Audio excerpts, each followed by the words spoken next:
Hey, time to go. My bad.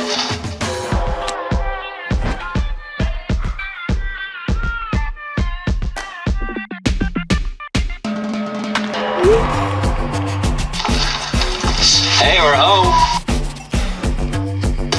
Thanks. Yeah, I'm here to read the meter.